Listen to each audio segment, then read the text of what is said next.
If you can make cuteness, yes. I don't know if it kind of goes with the last question, but yesterday when you were talking about everything that happens in our life, like if anything bad happens, anything is taken away, we should see it as His mercy. What is the difference? How can we see it every time as His mercy when it, what about our own karmas and sanskars and from our past? Why do we not just see it as, oh, this bad thing's happening because I did something, but... Yes, so when something bad happens in life, definitely we should take ownership of that. That this is due to my own actions. That's a given, yes. And then God is so merciful that He gave me the punishment for that action. That's how we thank God, rather than saying, why do we blame God when something goes wrong? That means we're thinking God shouldn't have given me the fruits of my sinful actions. God, or just He haphazardly gave me this punishment without any reason. So it's a given that we put that, we take ownership of that. But at the same time, God is always given the credit for the good things that go on in life, as well as the bad, because He is ultimately the judge who judges us through our actions. Because our actions don't turn into fruits by themselves. कर्म तो जड़ होता है, कर्म तो अपने आप फल नहीं बन जाएगा, तो भगवान कर्म का फल देता है, इसलिए उसको हम धन्यवाद करते हैं, उसकी कृपा मानते हैं. Otherwise we are the ones who are performing, doing what we are doing, and so we are responsible.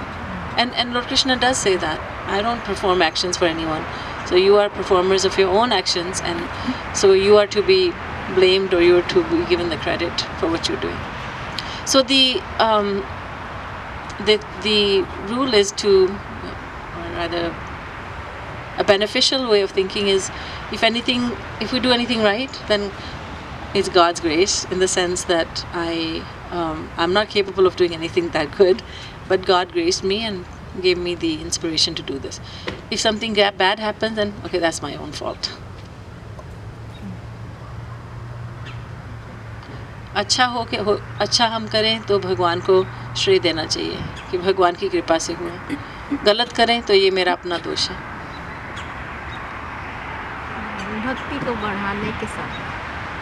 भक्ति को बढ़ाने का साधन एक है सेवा करो, सत्संग करो, साधना करो. हम तीन चीज़ अगर करें तो भक्ति आगे बढ़ सकती है. So how do we increase our devotion? Through three things, beginning with an S: seva, satsang, and sadhana. When we do seva, what happens is that when we give whatever of ourselves, whether we serve physically or financially, what happens is we are sacrificing something. We're giving something which is dear to us. So God becomes very happy with that oh, my child is actually wanting to do something for me, wanting to give me something. Whatever he has belongs to me anyway, but parents become happy. Let's say if Arden were to ask you for $20 and your birthday is coming up and you suspect that he wants to buy you a gift, and he actually buys you a gift, and then you get a little teary-eyed, right? He gives you a present. And if I were to ask you, well, it was your money, but you will say, but it's a sentiment. It's the love with which he gave it to me. We are God's children, so when we desire to give him something, that in itself is so dear to God. A lot of people would like to do, let's say, financial seva, and they don't have the money. Let's say it's a beggar, or he could do a little tiny bit, but God is happy just with the desire that he has, intense desire. Or somebody wants to do physical seva, wants to do some physical service, but he cannot because he's too ill to do it. But because he has an intense desire to do it, God will give him the credit for that desire. So एक तो सेवा करनी चाहिए, एक सत्संग और एक साधना. Because you don't need anybody else to do sadhana, just you and God and Guru. And then satsang, it's so beneficial to have the association of like-minded people and someone who can guide us. Like somebody was telling me that okay, I could be at home doing this, but it's not the same thing, of course, because you don't get the association of fellow devotees, you don't get this atmosphere, you don't get the lectures, you don't get the kirtan Kirtan, bhajan, it's not the same thing at all. And that's the whole point behind holding a satsang like this, like extended satsang for a few days. Whether you call it retreat or extended satsang, it's the same thing. So satsang, sadhana and seva.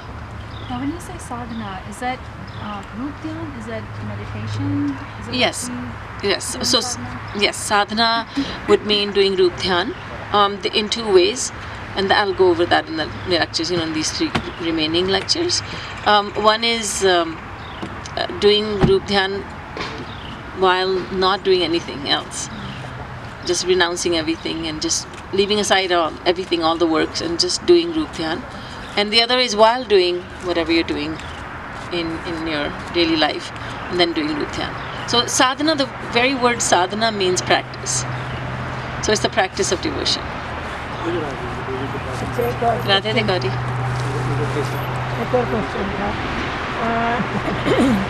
Some people get up in the morning. Some people get up early in the morning and like to do sadhana, and I like to do at night when everybody's asleep, and I'm all done everything. Is there any difference between you do in the morning or at night? To me, I think it's good anytime you can do it, but my husband always argues with me, you should get up early in the morning, and I just cannot get up early in the morning, like 4 o'clock or 3 o'clock. So I like to do at night whenever I can. God says that it doesn't matter when you do devotion, morning or night or afternoon, late evening, early evening. The only thing that's better in doing early morning sadhana is that your mind is relatively free of worldly thoughts, because you've just gotten up and it's the beginning of the day. I win. And the devotee should be humble. Humbly wins. दीनता भी होनी चाहिए. No, but I would say that early morning is good for him and nighttime is good for you.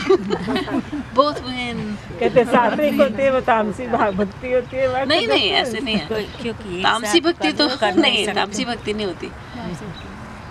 Tamasic people don't usually do devotions. Right? Yes. They're kind of very far away from पर तामसी भक्ति में दीदी वो करते हैं काली की हाँ, ऐसे right. There is such a Shiv thing. Shankar की But go to the graveyard and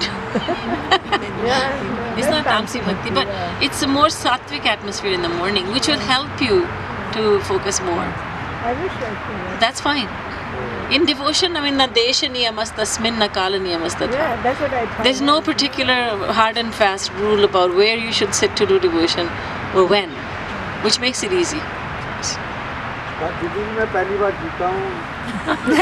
आप जीत गए. मैं तो कहता हूँ yes में शांति रहती है घर में. We know the truth.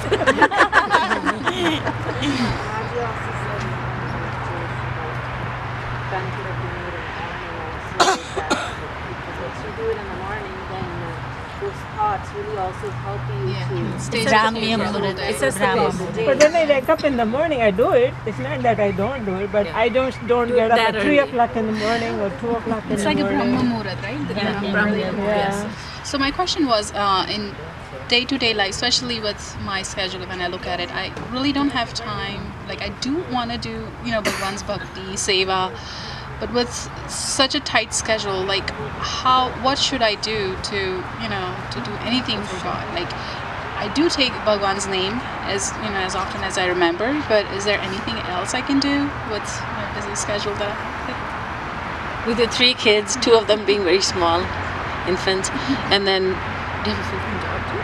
I do. Full-time job. It becomes difficult. So what I would suggest is mostly do, karma yoga sadhana. That means while you're doing your work, get your mind gently accustomed to thinking of God many times throughout the day.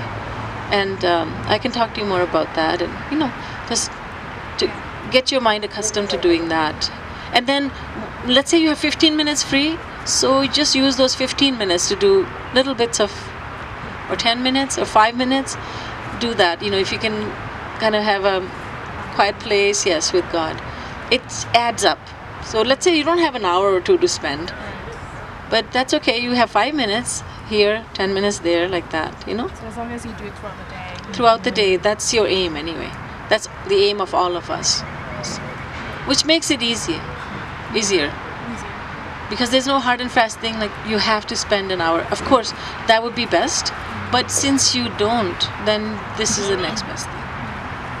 And then when you start doing it like that, then your mind will crave more, and then somehow you'll find the time. Then also God will make it possible. So doing everyday puja, is that necessary? Like, because my mom does thoroughly, she has little Krishna and she'll bathe the Krishna, feed them, everything. Like, I never get a chance to, even when I didn't have twins, I never get a chance to do that. I'll do mala here and there, but like, is that something really important that we should follow? So what your mom does, I know, and your mom and dad come here quite often. What your mom does is she does the seva of little Thakurji. You don't have to do that physically, you can do that mentally. So that makes it easier. You can, you're taking care of the twins, and then in your mind you're thinking, I'm serving Krishna, baby Krishna. So that makes it so much easier. So while you're doing, whatever you're doing for the kids and for the rest of the family, you can be thinking, I'm doing this for Lord Krishna, and that's what the gopis would do. That's what we hear, that's what they used to do. Yeah, it's very easy method that Maharaji has extracted from the scriptures, because we didn't really think like that. We don't really think like that you could do devotion that way, but it's much easier than we thought. Because since growing up, that's where we were told this is how puja should be done every morning, and you have to strictly follow those rules. But now I'm learning something new, like the other part of it. Yes. You can do manas puja. Manas puja, exactly. Yes. There are many types of murtis that the Bhagavad talks about. Manomai, Manimai, and Lauhi, Shaili, Darumai. There are many different types of murtis of Bhagwan. One is made of stone, one is made of metal, one is made of even sand, and one is made of paper. One is made in the mind, Manomai. So that's the best one, because you may not have a murti, external thing. And then also, like you said, we were taught as children to do that, because children need something